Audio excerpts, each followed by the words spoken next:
The Hermes handbag caught Lauren in the ribs before she registered Vince's laugh.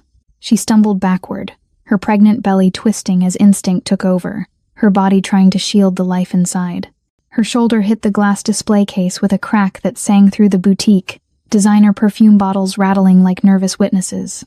Crystal chandeliers swam above her, diamonds and gold blurring into stars as she slid down the case to the polished floor. Around her, the afternoon shoppers froze mid-transaction, their shopping bags from Chanel and Cartier hanging forgotten as they stared at the pregnant woman crumpled on the floor, her simple cotton dress riding up, her dark hair falling from its practical ponytail. "Look at you." Vince Perkins stood over her, his voice projecting across the boutique like he was delivering a keynote. He looked unrecognizable now, Tom Ford suit. Patek Philippe watch, a woman in Louboutins clutching his arm with nails that had never typed a business proposal at 3 a.m. or skipped meals to save for rent. "Did you really think you could walk into my store? Did you think I wouldn't see you waddling around, pretending that mistake in your belly makes you respectable?" Lauren's hands wrapped around her stomach. 7 months of growing life that suddenly felt impossibly fragile. 7 months pregnant, alone, and the man who'd stolen her future was standing over her like she was something tracked in on his shoe. The humiliation burned hotter than the pain radiating from her ribs. She pressed her palms against the cold floor, tried to push herself up, but her arms shook, her center of gravity betraying her. "Don't even think about it," Vince hissed, his Italian leather shoe hovering near her side. "Stay down there. That's where people like you shop anyway, clearance racks and thrift stores." The boutique staff whispered behind their hands. Phones appeared. Someone was definitely recording this, and it would be on social media within the hour. The crazy pregnant ex, making a scene in a luxury store she couldn't afford. Lauren's vision blurred, panic clawing up her throat because she couldn't let him hurt her baby. She couldn't let this moment become her daughter's origin story. She couldn't. Her phone. She'd been gripping it since the moment she'd spotted Vince through the store window 20 minutes ago, her instincts screaming danger loud enough that her thumb had moved on muscle memory. The same paranoia that had kept her awake for months, that had made her program one number for emergencies. One number she'd sworn she'd never use, because using it would mean admitting the catastrophic mistake she'd made 6 months ago when she'd walked away. Her thumb found the contact labeled emergency, only, do not use. She'd saved Jungwoo's number 6 months ago under that name, a digital barrier, a reminder to herself that his world was too dangerous, too dark, too consuming. But desperation didn't care about boundaries. The phone rang once. "Lauren." The voice that answered wasn't a question. It was a statement, low and controlled, with an edge like surgical steel. Jungwoo didn't ask if she was okay. He didn't ask where she was. The silence on the other end of the line was the kind that precedes avalanches. "I'm at the Hermes boutique," she whispered, her voice fracturing. "Vince's—" The line went dead. For exactly 38 seconds. Nothing happened. Vince was still performing for his audience. His girlfriend was recording. The sales associates were pretending not to stare. And Lauren was still on the ground, cradling her belly, and trying not to cry on marble that reflected 1,000 crystal lights. Then the air pressure changed. It started as a disturbance from the main entrance, a ripple of unease that spread through the luxury shoppers like a shockwave. The sound of car doors slamming in sequence outside, footsteps synchronized and purposeful, moving through the private shopping complex with the inevitability of a tide. Lauren looked up, her vision clearing just enough to see them. 8 men in black suits. No store uniforms. No security badges. Just tailored authority cutting through the pastel shopping bags and champagne-sipping clientele like sharks through a coral reef. And at the center, moving with the kind of stillness that made dangerous men step aside, was Jungwoo. He was exactly as she remembered, tall, broad-shouldered, with a face that belonged in executive boardrooms or crime documentaries depending on who was watching. His dark hair was slicked back from his forehead, revealing sharp features and eyes that didn't blink, didn't scan the room, didn't acknowledge the crowd or the luxury goods or anything except the woman on the ground and the man standing over her. Vince didn't notice at first. He was too busy savoring his victory, too drunk on his new money and the validation of his socialite girlfriend. But she noticed. Her phone lowered slowly. Her face was drained of color. "Vince," she whispered, tugging his sleeve with manicured urgency. "Vince, we need to leave. Now." "Why would we?" Vince turned, and the words crystallized in his throat. Jung-woo stopped 6 feet away from them. He didn't speak. Didn't need to. His presence alone seemed to lower the temperature, to turn the bright boutique into a vacuum where only his will had permission to exist. One of his men shifted forward, a silent question in his stance, but Jung-woo raised a single hand. "Wait." His eyes left Vince and dropped to Lauren. The shift in his expression was microscopic, a hairline fracture in granite, but she saw it. Concern. Fury. Something else she'd spent 6 months running from because acknowledging it meant accepting how deeply she'd wounded them both. "Can you stand?" he asked, his voice quiet in a way that made the question sound like a vow, not a command. Lauren nodded, not trusting her voice. She tried to push herself up again, and this time, Jung-woo moved. He closed the distance in 3 strides, his hand extending toward her with a precision that contradicted the violence coiled in his shoulders.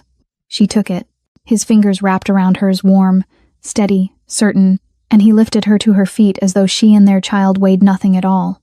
"I have you," he murmured, his other hand hovering near the small of her back but not touching, giving her space to find her balance, to choose. "I've always had you. Welcome to Dora's romance stories. Are you listening right now? Help me prove something wrong. My mother said I wouldn't even reach 1,000 subscribers, but I believe stories like this deserve to be heard. Help me show her that these tales matter by hitting that subscribe button." The boutique manager appeared from the back office, her expression morphing from professional concern to pure terror in the span of a heartbeat. She'd seen the men in black suits. She'd seen Jung-woo, and whatever training Hermes corporate had given her about handling difficult situations clearly hadn't covered this. "Sir, she started, but Jung-woo's eyes cut to her with surgical precision. "Close the store," he said quietly. "Now." It wasn't a request. The manager's hand was already reaching for her radio, before her brain caught up with her body's survival instinct. "Security. Initiate code black for Boutique 7. Full closure. Immediate." Vince finally found his voice, though it came out strangled. "You can't just, this is a public store. You can't kick out paying customers." "Paying customers?" Jung-woo's attention shifted to Vince for the first time, and Lauren watched her ex-fiancé physically recoil. "You're right. Let me clarify the situation for you, Mr. Perkins." One of Jung-woo's men, a sharp-faced operative Lauren vaguely remembered as Mingjun, produced a tablet and handed it to his boss with practiced efficiency. Jung-woo didn't look at it. He didn't need to. Sterling Luxury Complex. 47 retail spaces. Purchased through Haenel Holdings 18 months ago. His voice remained conversational, almost pleasant, which somehow made it more terrifying. "Hermes Boutique 7, where we're currently standing. Cartier next door. The Chanel flagship 2 floors down. The private dining club on the roof where you had lunch today, yes. I know where you've been, all of it." He paused, letting the words settle like sediment. "Mine." The color drained from Vince's face. His girlfriend had already released his arm, putting distance between them with small, desperate steps. "So when you ask if I can close my store," Jung-woo continued, his tone sharpening just slightly, "the answer is yes. When you ask if I can remove trespassing trash from my property, the answer is also yes." He handed the tablet back to Minjun without breaking eye contact with Vince. "And when you put your hands on what belongs to me, Mr. Perkins, the question becomes not what I can do, but what I'll choose not to do in front of witnesses." Around them, security guards were already ushering shocked shoppers toward the exits. The manager had disappeared entirely. Vince's girlfriend was frantically texting someone, probably her lawyer or her father or anyone with enough power to extract her from this nightmare. She's not," Vince stammered, his earlier confidence evaporating like champagne bubbles. "She's not what?" Jung-woo's voice dropped to something barely above a whisper, and Lauren felt the air pressure drop with it. "Not carrying my child? Not someone I've protected from a distance for 6 months while she convinced herself she was better off alone? Not the woman you just assaulted in front of 37 witnesses and 4 security cameras?" Jung-woo took a single step toward Vince, and despite the 5 feet still between them, Vince stumbled backward into a display of silk scarves. I know everything about you, Vince Perkins. I know about the business proposals you stole from Lauren's laptop while she was sleeping. I know about the investors you courted with her market research, her financial projections, her 5-year plan.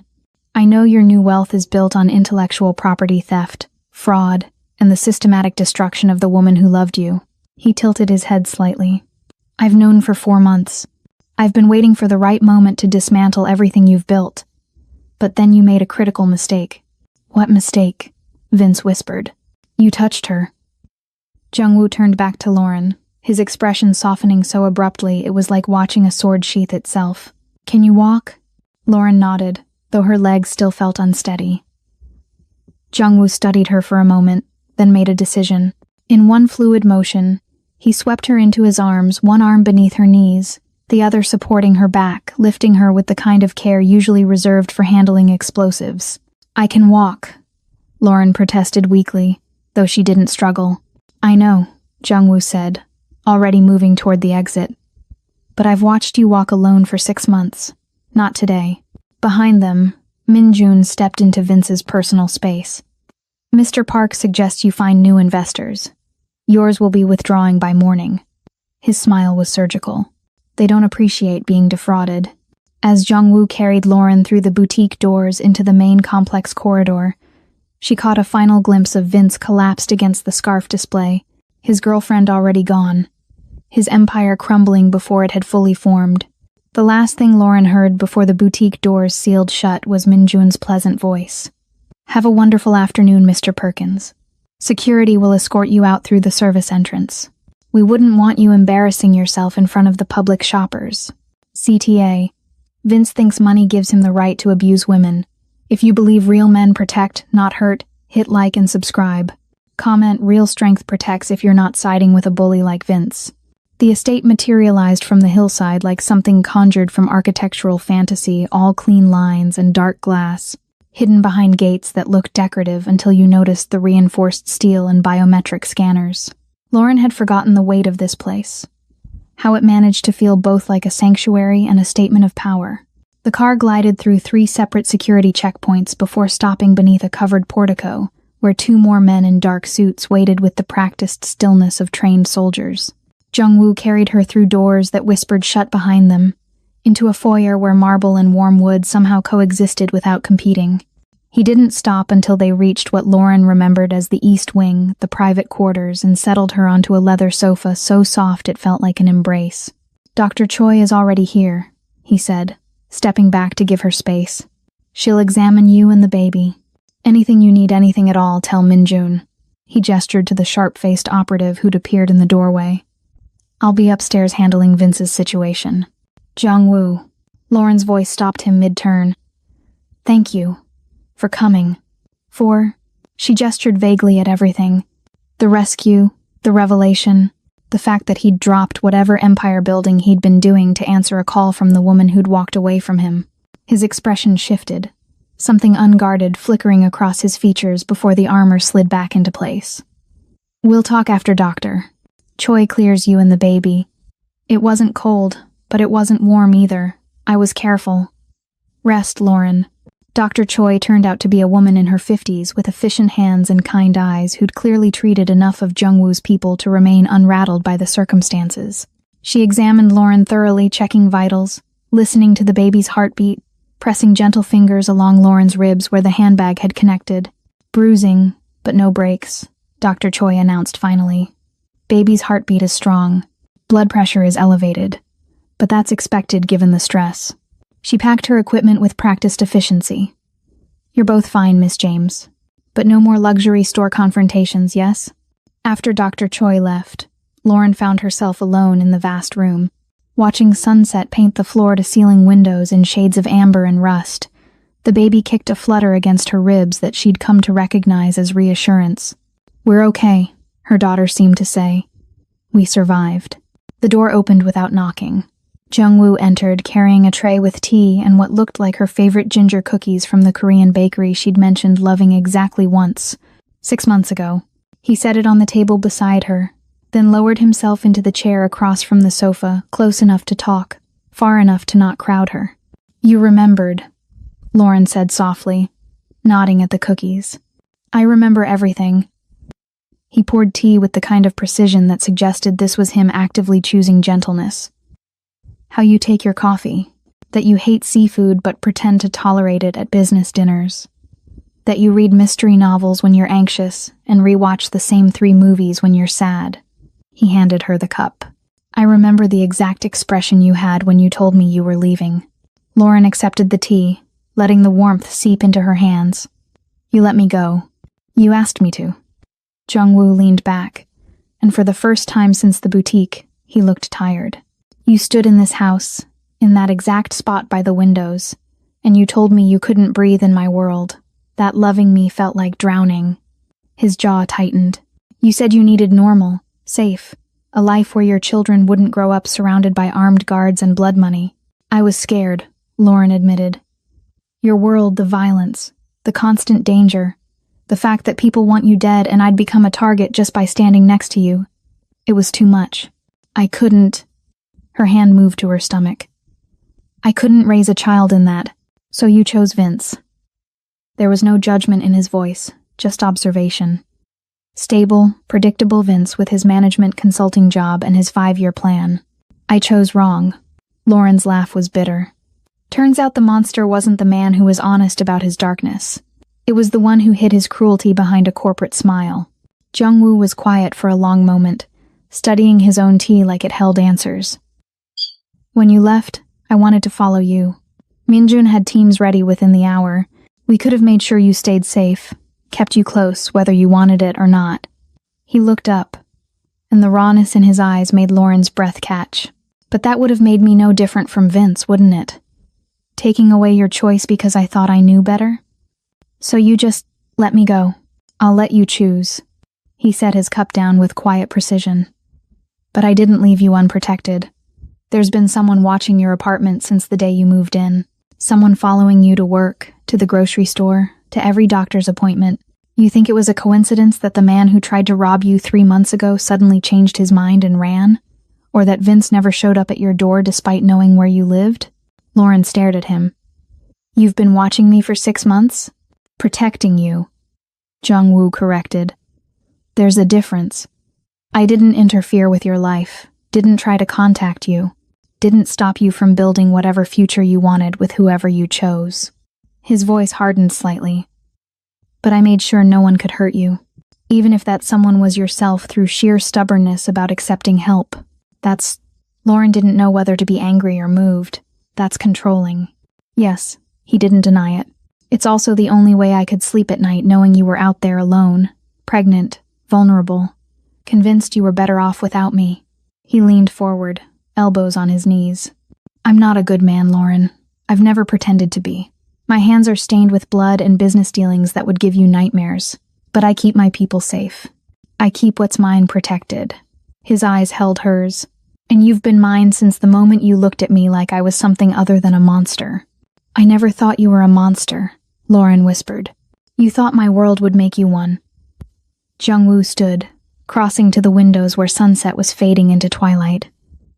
You weren't entirely wrong. This life requires compromises, moral flexibility, the ability to make decisions that keep you awake at night. He turned back to her. But I would have kept you separate from that. I did keep you separate. You never saw the worst of what I do. Because you hid it from me. Because I loved you enough to carry that darkness alone. His voice was quiet, almost gentle. I still do. The baby kicked again, and Lauren winced slightly. Jung-woo was beside her instantly, his hand hovering near her stomach but not touching, waiting for permission. She took his hand and placed it where their daughter was moving, and watched his entire expression transform the dangerous crime lord disappearing, replaced by something odd and fragile. She's strong, he murmured. She'd have to be, Lauren said. Look at her parents. Jung-woo's thumb traced a gentle circle over her stomach. I won't force you to stay. When Vince is handled and you're safe, if you want to leave again, I'll let you. But Lauren, he met her eyes, I will never stop protecting you. Never stop watching over our daughter. Never stop being the barrier between you and anyone who tries to hurt you. His hand tightened slightly. That's not a negotiation. That's just reality. Lauren covered his hand with hers. What if I don't want to leave? For the first time since the boutique, Jungwoo smiled, small and real and devastating. Then we'll figure out how to build a world where our daughter can breathe, and you don't feel like you're drowning. He stood, pulling back before the moment could grow too heavy. But first, we deal with Vince. And I think you're going to want to be awake for what comes next. Morning arrived with the kind of golden light that made the estate's glass walls feel like they were dissolving into the sky. Lauren woke on the sofa where she'd fallen asleep, a cashmere throw tucked around her that hadn't been there when she'd closed her eyes. Through the windows, she could see Minjun stationed near the garden entrance, his presence as permanent and unobtrusive as furniture. Jungwoo appeared in the doorway holding a breakfast tray, dressed in dark slacks and a crisp white shirt with the sleeves rolled to his elbows, his version of casual, though Lauren suspected even his pajamas were probably tailored. You didn't have to let me sleep out here, Lauren said, pushing herself upright and immediately regretting the movement as her bruised ribs protested. You fell asleep mid-sentence. He set the tray across her lap. Perfectly poached eggs, fresh fruit, toast cut into triangles the way she preferred. And you looked peaceful for the first time since I picked you up off that boutique floor. I wasn't going to interrupt that. Lauren studied him as she reached for the tea. There were shadows under his eyes that suggested he hadn't slept at all. You've been working all night. Vince's investor portfolio required attention. Jungwoo settled into the chair across from her with his own cup of coffee. Also, I thought you might want to see something. Evidence that I wasn't lying about the surveillance. He produced a tablet from the side table and unlocked it with his thumbprint. For a moment, he hesitated, the device resting on his knee like he was reconsidering the entire conversation. Then he handed it to her. I need you to understand this isn't an obsession, he said quietly. It's protection. There's a difference. Lauren took the tablet, and her breath caught. The screen displayed a folder labeled simply, Lauren, Security Detail, with dates spanning the last 6 months. She tapped the first file. A photograph opened. Her apartment building, taken from across the street at dusk. The angle was high, probably from a neighboring rooftop. In the window of her third-floor unit, she could see herself moving through the kitchen, visible only as a silhouette backlit by warm interior light. October 14th, Jungwoo said, his voice clinical, like he was briefing an operative rather than confessing to 6 months of covert surveillance. 3 days after you moved into that apartment. I needed to verify the security of the building. 2 exits, 1 fire escape. No doorman, locks that a determined amateur could bypass in under 3 minutes.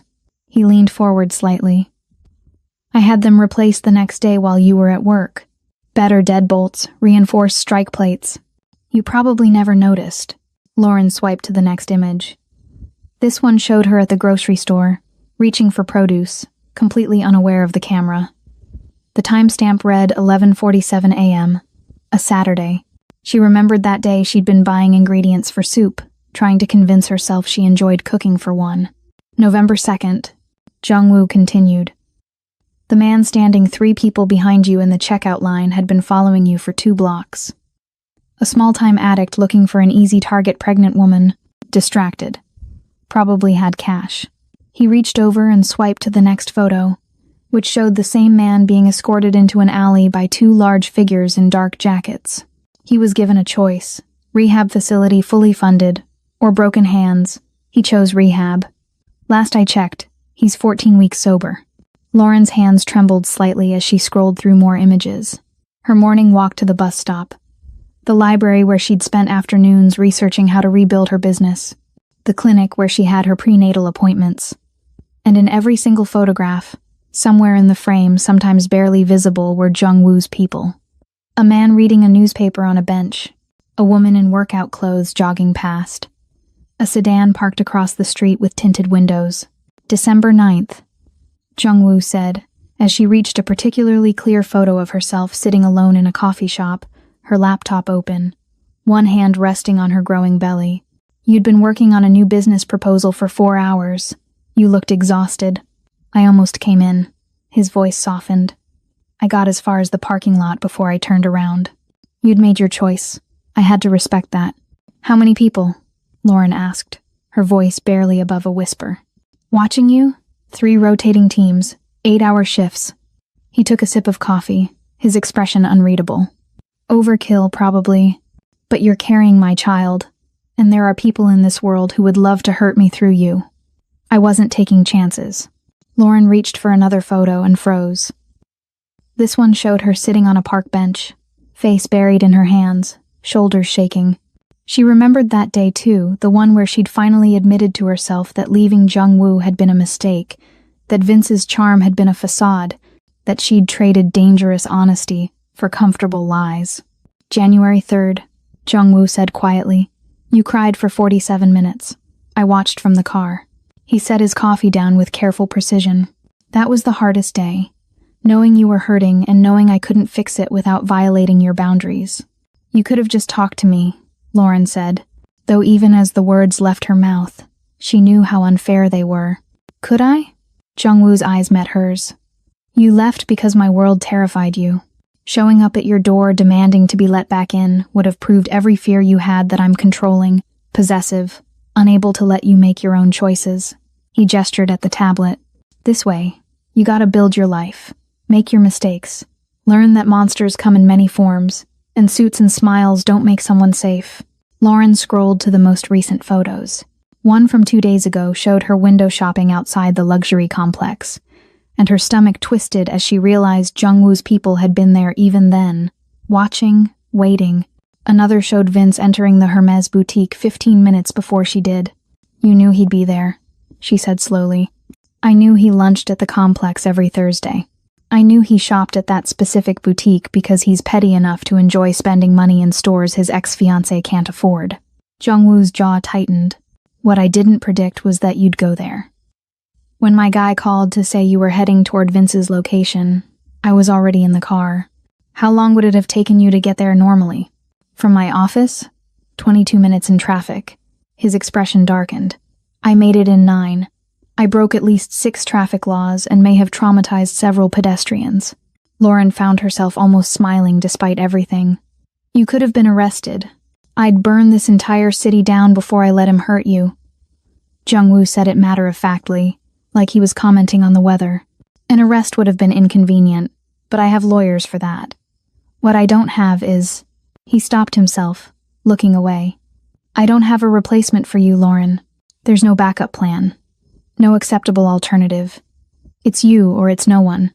Lauren set the tablet aside, her head spinning from the revelation that she'd never actually been alone, that every moment of isolation had been an illusion carefully maintained for her own peace of mind. Part of her wanted to be angry this was surveillance, invasion of privacy, control disguised as protection. But another part, the part that had felt Vince's violence, that had feared for her daughter's safety, that had spent 6 months looking over her shoulder, felt something else entirely. Relief. I should be furious with you, she said finally. You should be. Jung-woo agreed. This is a violation. It's obsessive. It's probably illegal. He stood, moving to the windows where morning light carved his features into sharp relief. But I'd do it again. I'd do worse. Because the alternative, the version where I respect your boundaries so thoroughly that Vince actually hurts you or our daughter, that's not a world I can live in. Lauren pushed the throw aside and stood, wincing only slightly as her ribs reminded her they needed time to heal. She crossed to where Jung-woo stood rigid by the window, his shoulders tight with tension. For 6 months, she said quietly, I thought I was completely alone. I thought I'd made the biggest mistake of my life, and would have to live with it forever. I thought no one was coming to save me. You didn't need saving, Jung-woo said. You're stronger than you think. But I wasn't alone.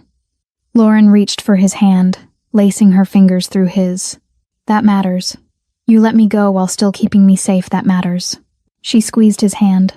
Thank you for being my guardian, even when I didn't know I needed one. Jung-woo turned to face her fully, and the expression on his face was so raw it made her chest ache. Always, he said simply.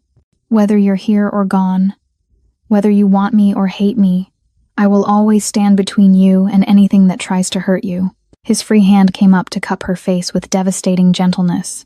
That's not negotiable. That's just who I am when it comes to you. CTA. Jung-woo watched over her when she felt most alone. If you believe everyone deserves a guardian angel, hit subscribe. Comment, I stand for loyalty. If you hate people who abandon their partners like Vince. The estate had a kitchen that looked like it belonged in an architectural magazine, all dark granite and gleaming appliances that probably cost more than Lauren's former apartment. She'd wandered there mid-afternoon, restless from sitting still, and found Jung-woo standing at the marble island with his sleeves rolled up, surrounded by ingredients that suggested he was planning something more elaborate than sandwiches. You cook now? Lauren asked from the doorway, genuinely surprised. Jung-woo glanced up from the vegetables he was slicing with professional precision. I've always cooked. You just never saw it because I had a chef. He gestured to the stool across from him. Sit. Doctor's orders were rest, not wandering around my house like you're casing it for security weaknesses. Your house has 17 security cameras just in the hallways. I counted.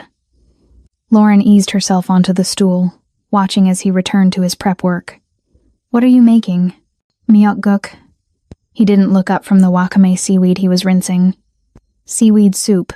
It's traditional for pregnant women in Korea, supposed to be healing, good for recovery. His knife moved through scallions with rhythmic efficiency. My mother made it for me when I was sick as a child, before everything got complicated. Lauren rarely heard him mention his family. In all their time together, Jung-woo had kept his past locked behind walls even thicker than the ones surrounding this estate. You never told me about your mother. She died when I was 14. He set the knife down with careful precision, his jaw tight. Pneumonia, officially. Actually, it was poverty and pride, and a husband who spent medicine money on gambling debts. He began adding ingredients to a pot with measured movements. She used to make this soup every birthday. Said it would keep me strong enough to survive anything. Did it work? Jung-woo's smile was sharp and sad. I'm still here. She's not. I'll let you decide. The kitchen filled with the savory aroma of anchovy broth and sesame oil as he worked. Lauren watched his hands, dangerous hands that had probably broken bones and signed death warrants, move with surprising gentleness through the domestic ritual. It was jarring and somehow perfect. Seeing this side of him she'd forgotten existed beneath the crime lord exterior. You used to cook for me, she said quietly. That first month we were together. Before you hired the chef. You remember that? He glanced up, something vulnerable flickering across his features. You made me breakfast every Sunday. Lauren felt herself smiling at the memory.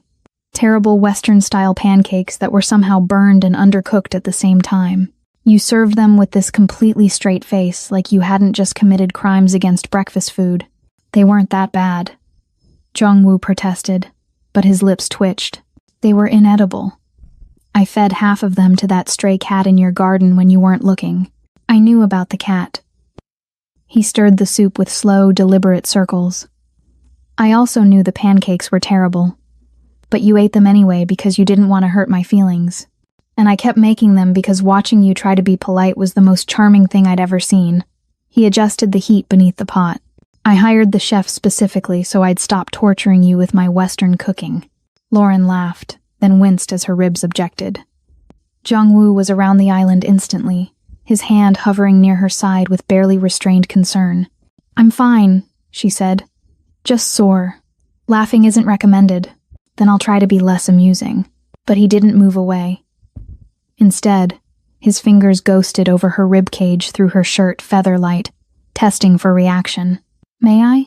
She nodded, and he carefully lifted the hem of her borrowed shirt just enough to reveal the bruising that had bloomed across her side in shades of purple and yellow.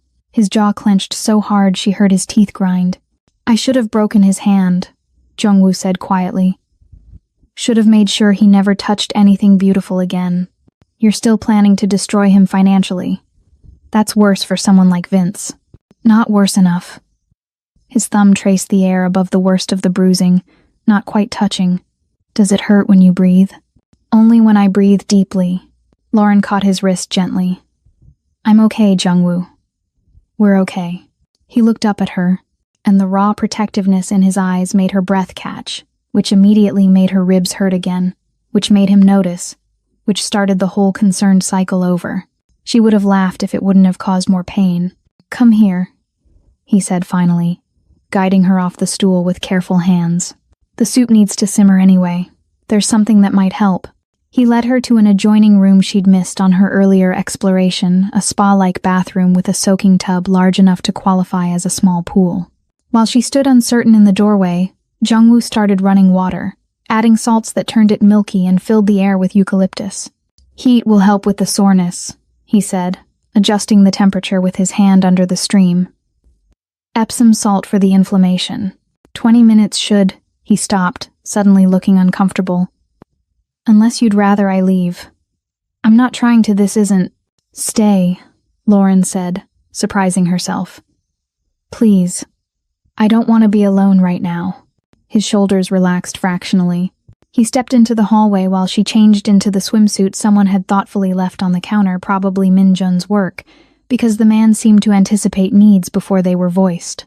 When she called him back in, she was already in the water, the heat working immediate magic on her battered muscles. Jungwoo sat on the edge of the tub, rolled sleeves revealing forearms marked with scars she'd traced 100 times before. He was quiet for a long moment, just watching her with an expression she couldn't quite read. "I used to do this," he said finally. "Watch you in the bath. You'd let me wash your hair and you'd fall asleep sometimes, right there in the water, like you finally felt safe enough to let your guard down." "I did feel safe." Lauren leaned her head back against the tub's edge. "That was the problem. I felt so safe with you that I forgot to be scared of the danger. And then one day someone left a dead bird on my car windshield with a note in Korean, and reality crashed in. That was meant for me. A message from a rival." Jungwoo's expression darkened. "They knew targeting you would hurt me more than any direct threat, and they were right. So I ran." Lauren closed her eyes. "I convinced myself that the danger was the problem, but really I was just terrified of how much power you had over me. How completely I'd given myself to someone whose world I didn't understand. And Vince seemed safer. Vince seemed controllable, predictable." She opened her eyes to find Jungwoo watching her with devastating focus. "I thought I could rebuild my life with someone who fit into normal society. Someone whose biggest risk was a bad quarterly report. How did that work out? He stole my work and pushed me into a display case while I was 7 months pregnant with another man's baby." Lauren managed a bitter smile. "So, not great, actually." Jungwoo reached into the water and found her hand beneath the surface, his fingers lacing through hers. "I would have given you predictable if you'd asked. I would have walked away from all of this, the business, the power, everything, if it meant keeping you." "Would you really?" Lauren squeezed his hand. "Because I don't think I could have lived with myself knowing I'd made you give up who you are." Then we were at an impasse. His thumb traced circles over her knuckles. "You needed me to be less dangerous. I needed you to accept my darkness. Neither of us could compromise without losing ourselves. Maybe we were both wrong," Lauren said quietly. "Maybe the answer isn't you changing or me accepting. Maybe it's building something new that doesn't require either of us to sacrifice who we are." Jungwoo was quiet for a long moment, studying their intertwined hands beneath the milky water. Then he stood and reached for a small bottle on the shelf, something that smelled like lavender and chamomile. "Turn around," he said softly. Lauren shifted in the tub, and a moment later felt his hands in her hair, working the oil through with the same careful precision he'd used for chopping vegetables. His fingers massaged her scalp in slow circles, and she felt herself melting under the attention. "I miss this," he murmured. "Taking care of you. Being allowed to touch you without wondering if it was the last time." "It won't be," Lauren heard herself say. "The last time. I don't want to run anymore." His hands stilled for just a moment, then resumed their gentle work. "Then don't," he said simply. "Stay. Let me protect you. Let me love you the way I should have before, openly, honestly, without trying to hide the monster parts." Lauren leaned back into his touch, letting 6 months of loneliness finally release. "Okay," she whispered. "Okay." When she finally emerged from the bath, pink and relaxed, Jungwoo wrapped her in a towel so soft it felt like clouds and led her back to the kitchen where the soup was ready, perfect, healing, made with hands that could destroy or nurture depending on what was needed. He served her in silence, then sat across from her at the island, and they ate together like they'd done 100 times before, like coming home after a long journey through foreign territory. Evening settled over the estate like expensive velvet, and Lauren found herself in what Jung-woo called his work office, a room dominated by floor-to-ceiling screens and technology that probably cost more than a luxury sedan. He'd set her up on the leather sofa with tea and blankets, while he handled what he vaguely termed business correspondence, which she suspected meant coordinating various illegal activities across multiple time. "Sonis, can I ask you something?" Lauren said, breaking the comfortable silence that had stretched between them for the past hour. Jung-woo looked up from his laptop, his face illuminated by the blue glow of multiple monitors. "Always. When you said you knew about Vince stealing my work, how did you know?" "I never told anyone the specifics." His expression shifted, becoming carefully neutral in a way that meant he was deciding how much truth to share. "I've had people monitoring Vince for 2 weeks after you started dating him. Standard background check, initially making sure he wasn't dangerous. Then the check revealed some interesting patterns." "What kind of patterns?" Jung-woo closed his laptop with deliberate precision and crossed to where she sat. "The kind where a mid-level consultant with mediocre performance reviews suddenly starts pitching revolutionary market analysis to venture capitalists." He settled into the chair across from her. "The kind where that analysis matches word for word in some sections a proposal found in deleted files on your laptop from 3 months earlier." Lauren felt her stomach twist. She'd suspected, of course, had known in her bones that the business plan Vince presented to investors was too similar to her own work to be coincidence. But hearing it confirmed, knowing someone else had seen the theft documented in black and white, made it real in a way that hurt. "I have copies," Jung-woo continued quietly.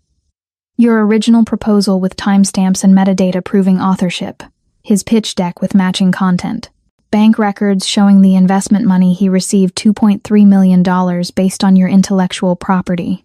He leaned forward. "I've been sitting on this evidence for 4 months, waiting for the right moment to destroy him with it." "Why wait?" Lauren heard the bitterness in her own voice. "Why not expose him immediately?" "Because you hadn't asked me to." Jung-woo's eyes held hers.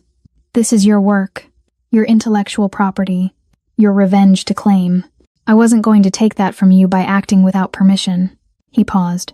"But if you want it back, if you want to reclaim what he stole, I can make that happen tonight." Lauren's hand moved unconsciously to her stomach, where her daughter was doing what felt like gymnastics. Everything Vince had, everything he'd built, was constructed on foundations he'd stolen from her. The investors, the networking opportunities, the social status he'd flaunted at the boutique, all of it purchased with her ideas, her research, her late nights, and exhausted brilliance. "I want it back," she said, her voice steady. "All of it. Every dollar he made from my work." Jung-woo's smile was sharp and dangerous and absolutely beautiful. "Then let's go hunting." He moved to his desk and powered up what looked like a specialized workstation, multiple monitors flickering to life with interfaces Lauren didn't recognize. Within moments, he had Minjun on video call, along with a young woman whose face was partially obscured by pink-tinted glasses and vibrant purple hair. "Lauren, meet Jihye," Jung-woo said. "Best data forensics specialist in 3 countries, and the only person I trust with financial operations this delicate." Jihye waved cheerfully. "Hi. I've been waiting for permission to destroy this asshole for months. Mr. Park's been very patient, but I've had the exploit ready since October." "Exploit?" Lauren asked. "Security vulnerability in Vince's financial management software," Jihye explained, her fingers already flying across a keyboard Lauren couldn't see. "He uses the same password for everything, his dog's name, plus his birth year, which is embarrassingly predictable for someone who claims to be a business genius." Her screen filled with what looked like banking interfaces. "His accounts are about as secure as a cardboard box. This will take maybe 15 minutes. Lauren watched, mesmerized, as Jihye worked through layers of security that apparently weren't actually secure at all. Numbers appeared on screen, account balances, investment portfolios, holdings in various ventures. The total made Lauren's breath catch. 4.7 million, Jung-woo said quietly, reading the sum over her shoulder. "That's the current total liquid assets. The 2.3 million initial investment has grown considerably thanks to your market analysis being extremely accurate." "That's mine," Lauren whispered. "That's all based on my work." "Then take it back." Jung-woo's hand rested lightly on her shoulder. Jihei has already set up an offshore account in your name, completely legal, properly structured, untraceable to either of us. Say the word and every dollar Vince has disappears into your control. Lauren thought about the past 6 months, struggling to pay rent, skipping meals to save money. Watching her savings evaporate while her belly grew and her former fiancé built an empire on stolen foundations. She thought about him shoving her in that boutique, laughing at her poverty, his poverty, when he'd been the one who'd created it by taking everything she'd worked for. "Do it," she said. Jihei's grin was feral. Music to my ears. "Boss, you want to do the honors, or should I?" Jongwoo looked at Lauren. "Your revenge. Your button to push." He guided her to the desk, pulled up a chair, and placed her hand on the mouse. On screen, Jihei had isolated a single command, a transfer protocol that would move every accessible dollar from Vince's accounts into the secure holding she'd established. "One click," Jihei said. "Everything he has becomes everything you have. He'll wake up tomorrow morning completely broke." Lauren's finger hovered over the mouse button. She thought about justice, about fairness, about the fact that this was technically theft, even if it was theft of stolen property. Then she thought about her daughter, about building a future that didn't require her to bow to men who hurt her, about reclaiming the power that had always belonged to her. She clicked. The screens erupted in activity numbers cascading, accounts emptying, transfers executing with mechanical precision. Lauren watched $4.7 million vanish from Vince Perkins's life and reappear in an account bearing her name. The whole process took 93 seconds. "Done," Jihei announced. "His accounts are zeroed. His credit cards will decline within the hour. His automatic payments will start bouncing by tomorrow morning." She leaned back with satisfaction. "He's going to have a very interesting day." "What about the investors?" Lauren asked. "The people who gave him money based on my proposal. Are they going to come after me?" "They're going to come after him," Jongwoo said. "Because tomorrow morning, they're also receiving an anonymous package containing your original proposal with timestamps, his plagiarized version, and a detailed forensic analysis proving the theft." He pulled up another screen showing prepared documents. "They'll know exactly who the real genius is, and they'll know Vince Perkins is a fraud." Minjun spoke up from his video window. "We've also prepared evidence packages for the business journals, his current girlfriend's father who happens to be one of his major investors, and the district attorney's office. Intellectual property theft is a prosecutable offense." Lauren stared at the screens, at the evidence of Vince's complete destruction laid out like a strategic military operation. "This is going to ruin him." "Yes," Jongwoo said simply. "That's the point. He stole from you, built his life on your work, then tried to humiliate and harm you when you were at your most vulnerable." His hand found hers. "This is justice, Lauren. This is you taking back what was always yours. He's going to know it was me. Let him know." Jongwoo's smile was cold. "Let him know exactly who destroyed him. Let him spend whatever's left of his miserable life understanding that you don't steal from brilliant women and get away with it." He squeezed her hand. "Let him know that touching you was the worst mistake he ever made." Jihei was already disconnecting, her pink glasses reflecting the satisfied completion of a job well done. Minjun signed off with a slight bow, and Lauren sat in the quiet office, her hand still on the mouse, $4.7 million heavier and feeling like she'd just reclaimed something far more valuable than money. She'd reclaimed herself. "Thank you," she said quietly. Jongwoo turned her chair to face him, his hands gentle on the armrests. "Don't thank me. You did this. Your work, your intelligence, your right to justice." He pressed a kiss to her forehead.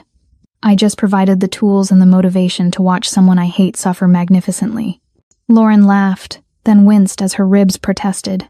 But the pain felt distant now, overshadowed by the brilliant satisfaction of knowing that tomorrow morning, Vince Perkins would wake up to discover that karma had arrived with a vengeance and a very good hacker. "What happens now?" she asked. Jongwoo's expression turned serious. "Now we wait for him to realize what's happened. And then we prepare for him to do something spectacularly stupid." He helped her to her feet. "Desperate men make desperate moves. And Vince is about to become very, very desperate." CTA. Vince stole her ideas and called it his success. If you hate thieves and liars, smash that like button. Comment credit where it's due if you despise scammers like Vince. Lauren woke to the sound of notifications exploding from somewhere in the estate, multiple phones buzzing in rapid succession like a swarm of electronic insects. Sunlight streamed through the bedroom windows where she'd finally agreed to sleep properly instead of camping on the sofa. For a moment, she'd forgotten where she was. Then memory returned with the weight of yesterday's revenge still warm in her chest. She found Jung-woo in his office, surrounded by Min-jun and two other operatives she vaguely recognized from the boutique rescue. All of them were watching the wall of monitors, with expressions ranging from grim satisfaction to barely concealed amusement. "It started," Jung-woo said without turning around. He'd clearly been awake for hours, maybe all night, orchestrating whatever digital apocalypse was currently unfolding across the screens. Lauren moved closer and felt her breath catch. Every monitor displayed a different source: news websites, social media platforms, business journals, financial forums, and every single one was talking about Vince Perkins. Business Insider broke it first, Min-jun explained, pulling up the article on the main screen. The headline read, "Tech Consultants' Meteoric Rise Built on Stolen IP.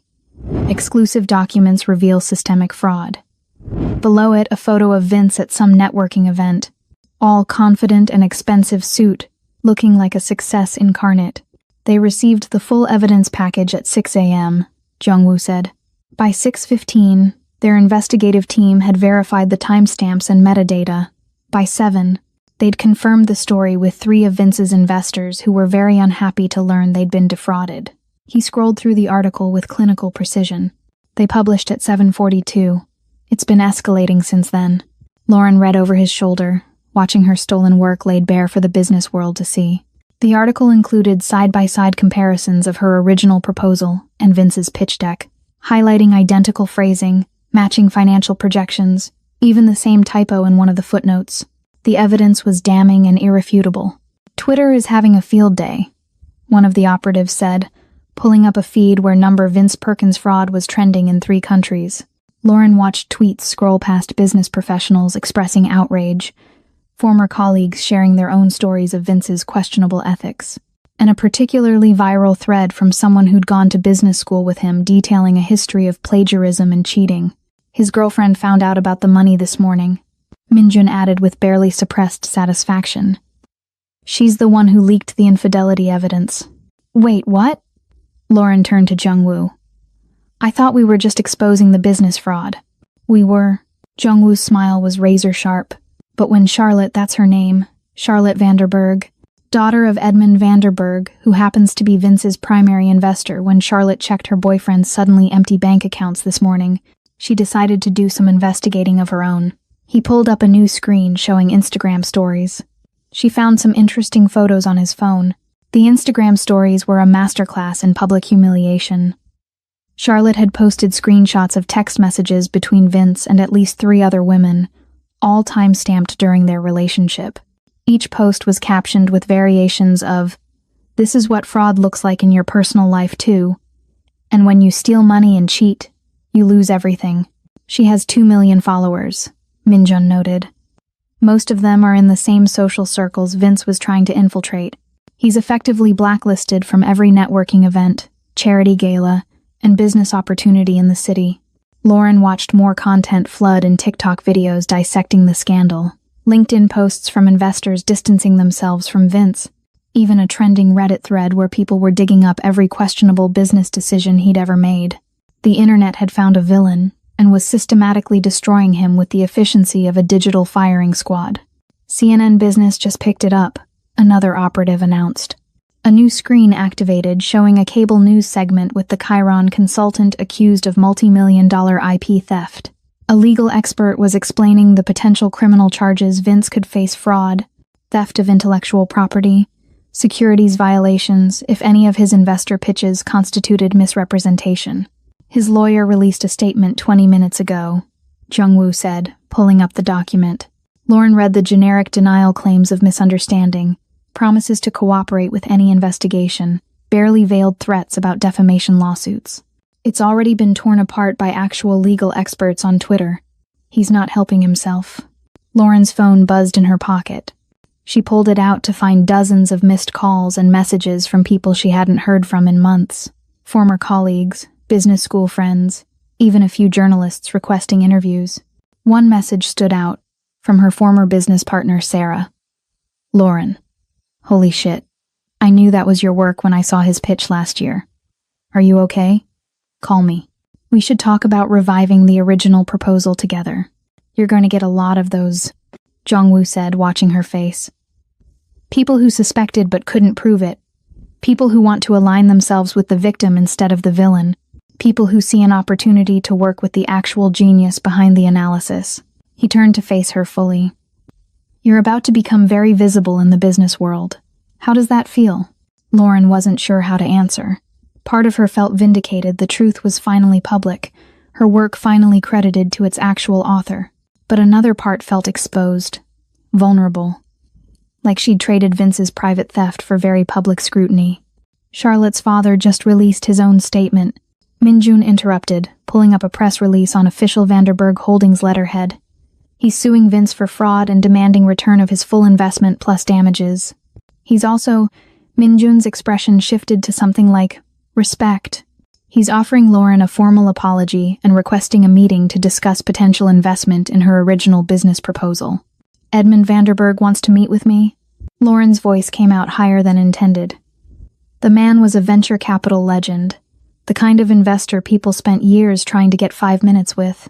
He wants to invest in you, Jungwoo corrected. The woman whose market analysis was so brilliant it convinced him to put in $2 million even when it was being presented by a mediocre fraud.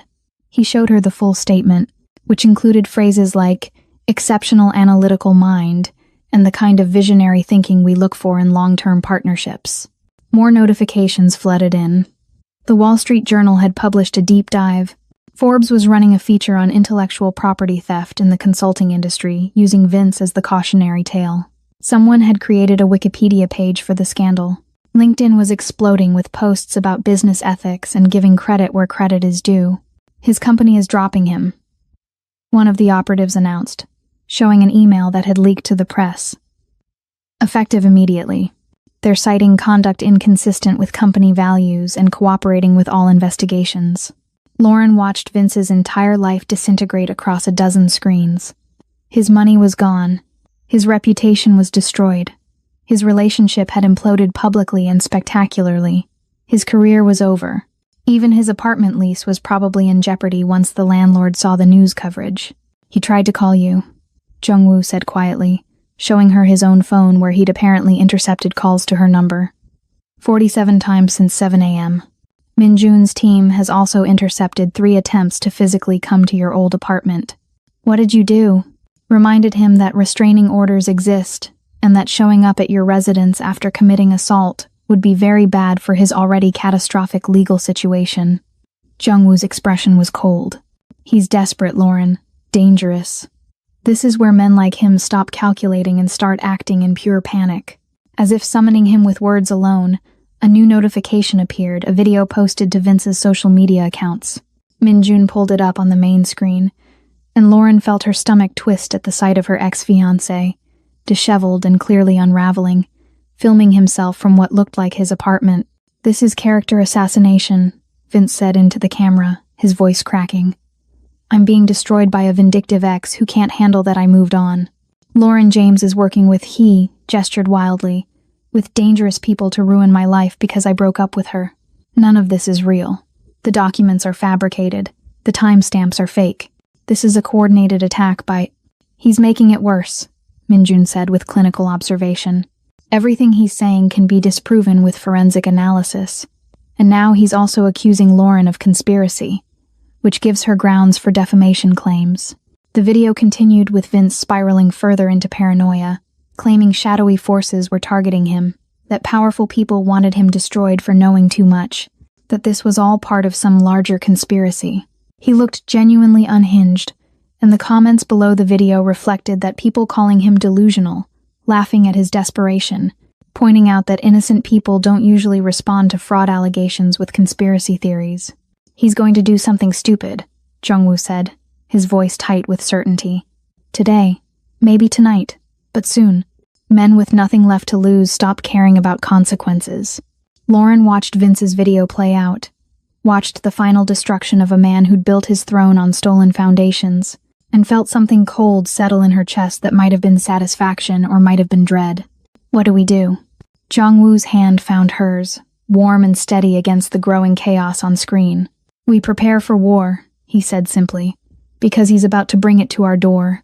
Vince's reputation just got destroyed by his own actions. If you believe in karma and consequences, hit that like button. Comment, truth wins if you're here for justice being served. The first gunshot shattered a window in the East Wing at 11:47 p.m. Lauren was in the bedroom, half asleep with her hand resting on her belly, when the sound jolted her upright. For a disorienting moment, she thought she'd dreamed it a nightmare left over from the boutique, from Vince's hand connecting with her ribs. Then the second shot came, and the estate's alarm system screamed to life with a sound like mechanical fury. Jung-woo was through the door before the third shot finished echoing. He was already dressed, already moving with the kind of controlled urgency that meant he'd been awake, waiting, expecting this. Behind him, Min-jun appeared with body armor and a tactical vest that he was strapping onto his boss with practiced efficiency. "Stay here," Jung-woo said, his voice cutting through the alarm's wail. "Lock the door. Don't open it for anyone except me or Min-jun." What's happening? But Lauren already knew.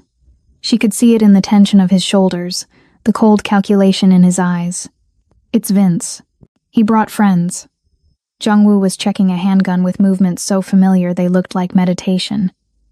3 vehicles, 8 people, maybe more. They breached the outer gate 4 minutes ago. He crossed to her in 3 strides, pressed a kiss to her forehead that felt like both reassurance and goodbye. "I told you desperate men do desperate things." Another shot, closer this time. Glass breaking somewhere on the first floor. Voices shouting in Korean, coordinated and professional. These weren't just Vince's desperate flailing, this was organized, funded, planned. "The panic room," Min-jun said from the doorway. "Mr. Park, we need to move her now." Jung-woo lifted Lauren before she could protest, carrying her through hallways that had transformed from luxury estate into war zone. They passed operatives taking positions, checking weapons, coordinating over radios with clipped military precision. The house she'd slept peacefully in hours ago had become a fortress preparing for siege. The panic room was hidden behind what looked like a decorative wall panel in Jung-woo's office. Min-jun pressed his palm to a scanner, and the wall slid open to reveal something that looked less like a room and more like a high-tech bunker, reinforced walls. Independent ventilation, monitors showing every angle of the estate's security cameras, and enough supplies to survive for days if necessary. "Stay inside," Jung-woo said, setting her down gently on the leather sofa that occupied one corner. "Don't come out until I come for you." "If I don't come..." He stopped himself, jaw tightening. "Min-jun has extraction protocols. He'll get you out safely." "Don't you dare." Lauren grabbed his vest, pulling him close. "Don't you dare act like you're not coming back." His smile was sharp and sad and absolutely certain. "I've survived worse than this. I've survived worse than him." He cupped her face with both hands, thumbs tracing her cheekbones like he was memorizing her features. "But I need to know you're safe before I can focus on making sure he never threatens you again." The sound of gunfire erupted from somewhere below automatic weapons. Multiple shooters, the distinct percussion of a tactical assault. Jung-woo's expression hardened into something Lauren recognized from the boutique, from every moment when his protection instincts overrode everything else. "I love you," he said simply. "Remember that, no matter what happens next." Then he was gone. Min-jun sealing the panic room door behind them with a hydraulic hiss that sounded final. Lauren found herself alone in the reinforced silence, her daughter kicking against her ribs as if sensing her mother's terror, while on the monitors above her, war came to their sanctuary. The cameras showed Jung-woo's men engaging attackers throughout the estate, muzzle flashes in darkened hallways, tactical movements through rooms Lauren had walked through peacefully just hours ago. She watched Jung-woo himself moving through the chaos with lethal precision, directing his people, returning fire. Everything about him transformed from the man who'd cooked her soup into something deadly and efficient. Then she saw Vince. He appeared on the south entrance camera, stumbling through the breached doorway with a gun held in shaking hands and a wild desperation in his eyes that made him look genuinely unhinged. He wasn't dressed for tactical assault, still wearing what looked like the same clothes from his conspiracy theory video, disheveled and manic. He looked like a man who'd lost everything and decided to drag the world down with him. "Where is she?" His voice came through the monitor's audio feed, shrill and breaking. "I know she's here. Lauren, this is your fault. All of this is your fault." Two of Jung-woo's operatives moved to intercept him, but Vince fired wildly, bullets going wide but forcing them to take cover. He advanced through the foyer like a hurricane of rage and desperation, screaming accusations that deteriorated into incoherent threats. Jung-woo appeared from the west corridor, and even through the camera, Lauren could see the cold fury in his expression. He moved toward Vince with deliberate steps, his own weapon raised but not firing, like he wanted this confrontation personal rather than tactical. "Perkins." Jung-woo's voice carried over the chaos. "Drop the gun. You destroyed me." Vince swung his weapon toward Jung-woo, his aim unsteady. "You took everything. My money, my reputation, my life. For what? For her? For some pregnant whore who—" He didn't finish the sentence. Jung-woo closed the distance between them in a blur of movement, disarming Vince with brutal efficiency and driving him to the marble floor with a force that made Lauren wince. Within seconds, two operatives had Vince's arms pinned, his face pressed against the cold stone while Jung-woo stood over him with the kind of stillness that preceded violence. "Say her name like that again," Jung-woo said quietly, "and they won't find enough of you to prosecute." Vince laughed, a broken, desperate sound that echoed through the foyer. "You think this is over? You think I'm alone in this?" He twisted his head to look up at Jung-woo, and even through the camera, Lauren could see the manic satisfaction in his expression. "I had help, funding, resources, someone who wants you destroyed as much as I do." Jung-woo went very still. "Who?" "Yang." Vince spat the name like a curse. "Victor Yang, your rival, your enemy. He approached me 2 weeks ago, after my accounts emptied, offered me money, weapons, men, everything I needed to hurt you the way you hurt me." His laugh turned hysterical. "He's the one who told me about your estate, about your security weaknesses, about the pregnant bitch you've been hiding here." The temperature in the room seemed to drop.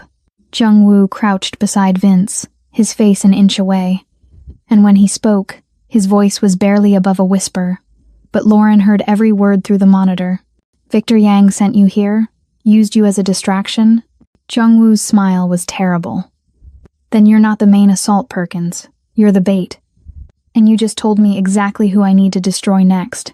Alarms erupted from a different section of the estate, the north perimeter, where the surveillance had been suspiciously quiet. On the monitors, Lauren watched new vehicles approaching, professional teams moving with military precision that made Vince's desperate assault look like amateur theater by comparison. Jung-woo stood, gesturing to his men. "Lock Perkins in the detention room. Call the authorities, let them collect him for assault, trespassing, and attempted murder." He was already moving, already coordinating with Min-jun over the radio. Victor Yang just declared war, and he used this pathetic fool to deliver the message. The last thing Lauren saw before the monitor feed switched angles was Vince being dragged away, still screaming threats that nobody was listening to anymore. His revenge had failed. His desperate gambit had crumbled. And now he was just another pawn removed from a board where much more dangerous players were making their moves. Vince refuses to accept his defeat and tries to hurt Lauren again. If you can't stand sore losers who resort to violence, subscribe now. Comment, "Justice served" if you want to see Vince pay. The north perimeter exploded at exactly midnight. Lauren watched it happen on the monitors, a coordinated breach that made Vince's desperate assault look like a child throwing a tantrum. 6 vehicles, professional operatives moving in tactical formation, suppressed gunfire that spoke of military training and expensive equipment. This wasn't revenge. This was an execution. Victor Yang had come to finish what Vince had started. The panic room shuddered as something heavy detonated near the main house. Dust filtered down from the reinforced ceiling, and Lauren's hand instinctively moved to shield her belly as her daughter kicked in protest. On the screens above, she watched Jung-woo's world transform into a war zone, his men taking defensive positions, returning fire from fortified locations, the estate's elegant architecture becoming cover and concealment. She found him on camera 3, directing operations from what looked like a secondary command center. Even through the grainy feed, she could see the cold calculation in his movements, the way he pointed and his people moved like extensions of his will. This was the side of him she'd run from 6 months ago, the crime lord, the strategist, the man who commanded violence with the same precision other men commanded boardrooms. But now, watching him fight to protect her, she understood what she'd been too scared to see before. This darkness wasn't cruelty. It was survival. It was the armor he wore so the people he loved didn't have to. An explosion rocked the east wing closer this time. The monitors flickered, and Lauren's heart stopped until they stabilized. She counted the screens showing Yang's forces. At least 20 operatives, maybe more, moving through the estate with systematic efficiency. They were clearing rooms, neutralizing resistance, advancing toward the center where the panic room was hidden. They were coming for her. Her phone buzzed a text from Minjun. "Stay inside. Do not open the door for anyone. Mr. Park has this under control." But the monitors told a different story. Jungwoo's team was outnumbered, being pushed back, losing ground with each passing minute. She watched him take out 2 of Yang's men with precise shots, watched him drag a wounded operative to safety. He watched him fight like a man who knew losing meant more than death. It meant failing to protect the woman and child he'd promised to keep safe. Lauren's vision blurred with tears that she refused to let fall. She couldn't break down. Not now. Not when he was out there bleeding for her. The panic room was designed for extended stays. There was food, water, medical supplies, even a small bathroom behind a privacy screen. But what caught Lauren's attention was the file box tucked beneath the sofa, labeled simply, "Emergency Documents," in Jungwoo's precise handwriting. She pulled it out, needing something to do with her hands besides watching the man she loved fight for his life. Inside were papers organized with the same meticulous care he applied to everything. Passports with various names, bank account information for offshore holdings, escape routes mapped out with backup plans for the backup plans. And underneath it all, a manila envelope with her name written across the front. Lauren's hands trembled as she opened it. Inside was a property deed, a house, purchased 4 months ago, registered in her name. The address was familiar. The quiet neighborhood she'd mentioned once, in passing, during one of their early conversations. The kind of place with good schools and parks, where children could grow up without armed guards and bulletproof glass. There was a note in Jungwoo's handwriting, dated 2 weeks after she'd left him. "Lauren, if you're reading this, something has gone wrong and I'm either dead or unable to protect you myself. The house is yours, paid in full. No connections to me or my business that could put you at risk. There's a trust fund attached, separate document, that will provide for you and our child for life. You'll never have to depend on anyone again. You'll never have to be afraid. Build the normal life you wanted. Give our daughter everything I couldn't. I love you both more than I know how to say. J.W." A sob escaped before Lauren could stop it. He'd been planning her escape even while hoping she'd stay. He'd been preparing to let her go safely, completely, with enough resources to never look back. This was what love looked like in Jungwoo's language, not flowers and poetry, but deeds and trust funds and contingency plans that ensured her survival even if he couldn't. The monitors flared with new activity. Yang's forces had breached the main house. She watched them move through rooms she'd slept in, ate in, learned to love again in. They were methodical, professional, getting closer to the office where the panic room was hidden. Jungwoo appeared on camera 1, falling back with 3 of his men. Blood stained his shirt, his or someone else's. Lauren couldn't tell. He was still moving with purpose, still coordinating, but she could see the exhaustion in his shoulders, the way he favored his left side. He was hurt. He was losing. And he was still fighting. Lauren pressed her hand against the monitor, showing his face, wishing she could reach through the glass and pull him to safety. "Come back to me," she whispered. "Please, just come back." Gunfire erupted right outside the office. She watched Yang's operatives breach the door, spreading out with weapons raised. 4 of them, trained and lethal, moving toward where the panic room was concealed. One of them pulled out some kind of scanning device, sweeping it across the walls. They were going to find her. The office door exploded inward in a shower of splinters. Jung-woo came through like a force of nature, taking down 2 operatives before they could react. Minjun was right behind him, covering his flank, their movements synchronized from years of fighting together. It was brutal and efficient and desperate, 2 men against impossible odds, buying time measured in heartbeats. Lauren watched Jung-woo fight 3 feet away from where she hid, separated by reinforced steel and bulletproof glass. She watched him take a hit that should have dropped him. Watched him stay standing through pure will. Watched him defend the hidden door like it was the only thing in the world that mattered. Because to him, it was. A 3rd operative appeared in the doorway, weapon raised toward Jung-woo's back. Lauren screamed a warning he couldn't hear. Minjun turned, fired, but not before the operative got off a shot that caught Jung-woo in the shoulder. He went down hard, and Lauren's world tilted sideways. Then the monitors filled with new arrivals, operatives in different tactical gear, moving with coordinated precision. At first, Lauren thought it was more of Yang's people, that this was the final assault.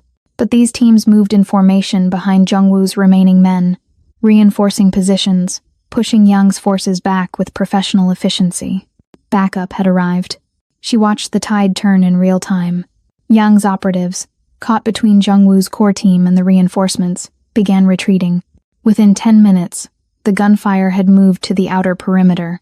Within 20, it had stopped entirely. The monitors showed the aftermath, bodies being cleared, wounded being treated, Yang's surviving men being secured with zip ties and precision. The estate looked like a war zone, but the war was over. And Jung-woo was standing. He appeared on camera 5, swaying slightly, blood soaking through his shirt from the shoulder wound, but upright, alive. He was giving orders to someone off-screen, pointing toward the medical team that had arrived with the reinforcements. Then he turned toward the office, toward where Lauren waited, and even through the grainy security feed, she could see the desperate relief in his eyes. The panic room door's hydraulic locks disengaged with a hiss. Lauren was already moving, already running toward the opening door. Jung-woo stumbled through, and she caught him or he caught her, their arms wrapping around each other with desperate strength while their daughter kicked between them in protest at being squashed. "You're hurt," Lauren sobbed against his chest, feeling the wet warmth of blood soaking into her clothes. "I'm alive," Jung-woo corrected, his voice rough. "We're alive. That's what matters." His hand found her face, tilting it up so he could look at her properly. "I told you I'd come back. You were shot. You were bleeding. You..." She couldn't finish the sentence, couldn't put words to the terror of watching him fight for their lives while she hid in safety. "I would fight armies for you," he said simply. "I just did, and I'd do it again tomorrow if that's what keeping you safe requires." Lauren pulled back enough to press the deed against his chest. "I found your contingency plan. The house, the trust fund, the escape route." Jung-woo's expression softened. "You were never supposed to see that unless I was dead. You were planning to let me go. Again. Even after everything. I was planning to give you a choice," he corrected. "Always a choice, Lauren. Even if it kills me to watch you leave." She kissed him then, tasting blood and smoke and survival. When she pulled back, her decision was absolute. "I'm not going anywhere. This is my home. You are my home." Her hand covered his over her belly. "We fight together, or we don't fight at all." Jung-woo's smile was exhausted and relieved and absolutely devastating. "Then welcome to the fortress," he murmured, "because this life doesn't get easier.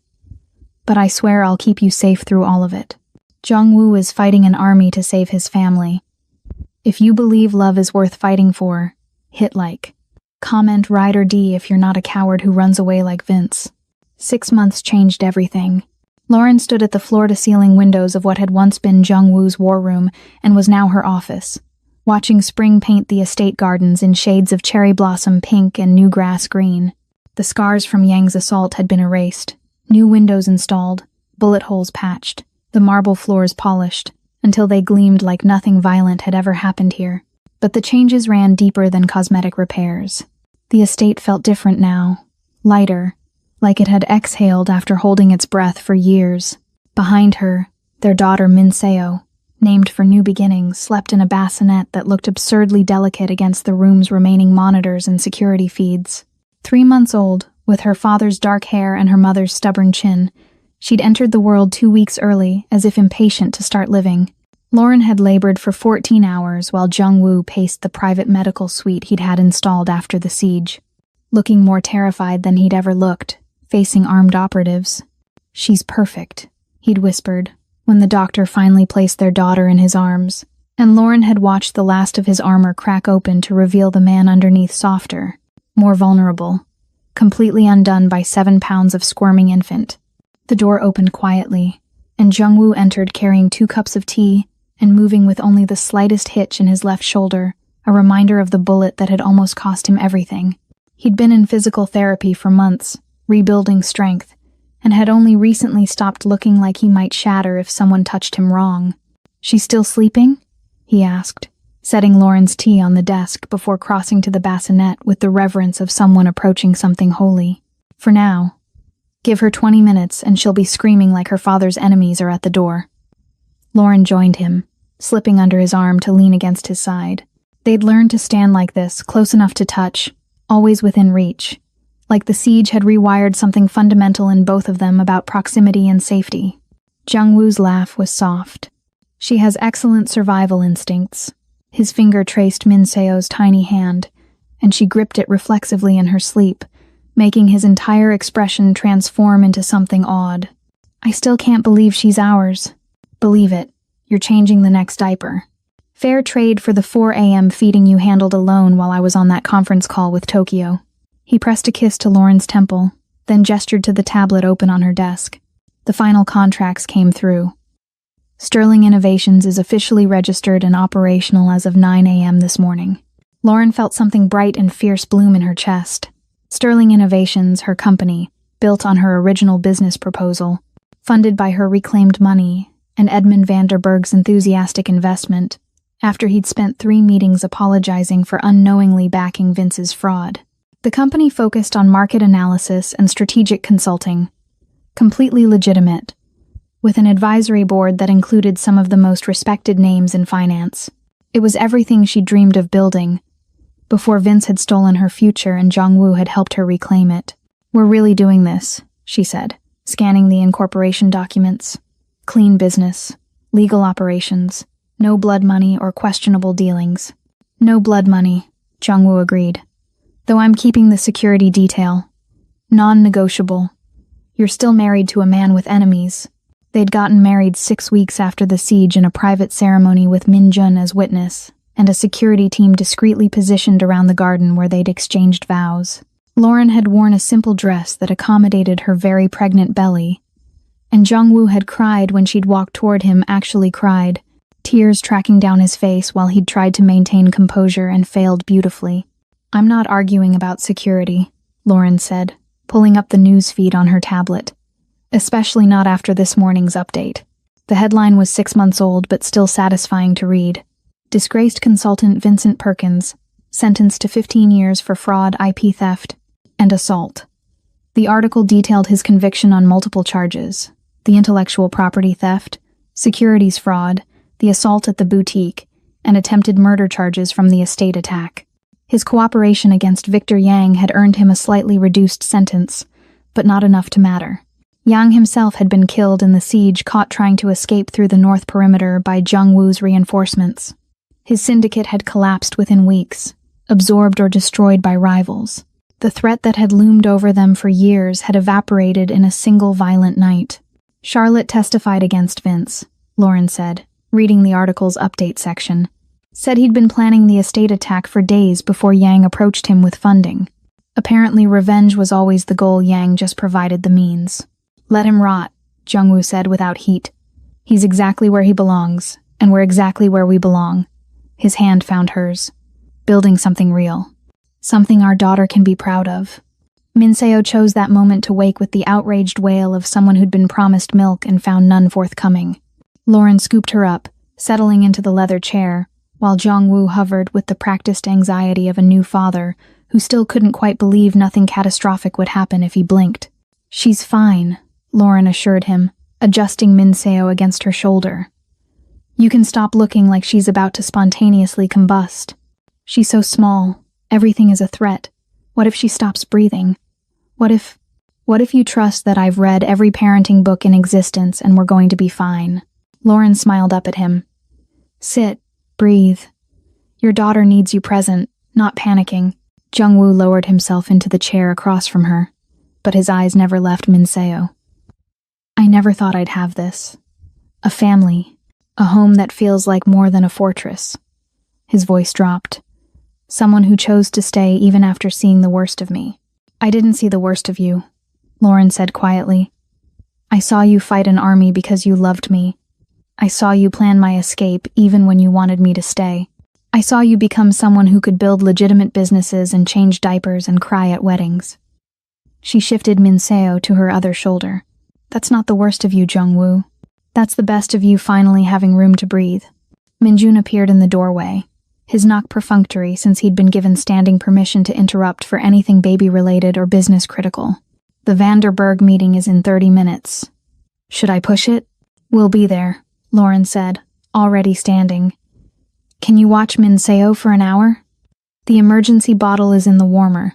Minjun's expression shifted from efficient operative to something almost tender, as he took the baby with surprising gentleness. Consider it handled. She and I need to discuss her future self-defense training anyway. She's 3 months old, Jungwoo protested. Never too early to start planning.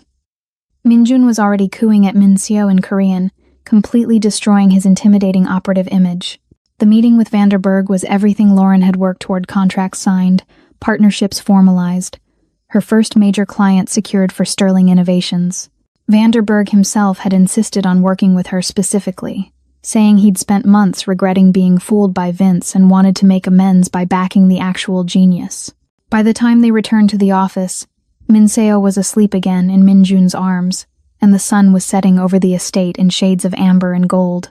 Lauren stood at the windows with Jungwoo behind her, his arms wrapped around her waist, their daughter sleeping peacefully nearby, and felt something she hadn't felt in years. Complete. We did it, she said softly. We survived. We rebuilt. We won. You won, Jungwoo corrected. You reclaimed your work, your power, your future. I just provided security and extremely mediocre moral support. Lauren turned in his arms, rising on her toes to kiss him properly. You provided everything that mattered. You gave me the space to be scared and the safety to be strong. You let me run and kept me protected. You fought for our family when I couldn't fight for myself. Her hand cupped his face. You loved me through the worst of it, and that made all the difference. Jungwoo pulled her closer, careful of her still recovering body, and rested his forehead against hers. I will love you through whatever comes next, too. The good days and the hard ones. The victories and the setbacks. His thumb traced her cheekbone. That's the deal, Lauren. You're stuck with me now. Good, she whispered, because I'm not going anywhere. Through the windows, the estate gardens bloomed with new life. In the bassinet, their daughter dreamed of whatever 3-month-olds dream about. And in the office that had once coordinated violence, but now coordinated legitimate business ventures, 2 people who'd found each other in darkness stood together in the light they'd built from ashes. 6 months had changed everything. And the best part was just beginning. Lauren reclaimed her life and found true love. If you love a happy ending where the good guys win, make sure you're subscribed. Comment "Love Wins" to show you believe in second chances.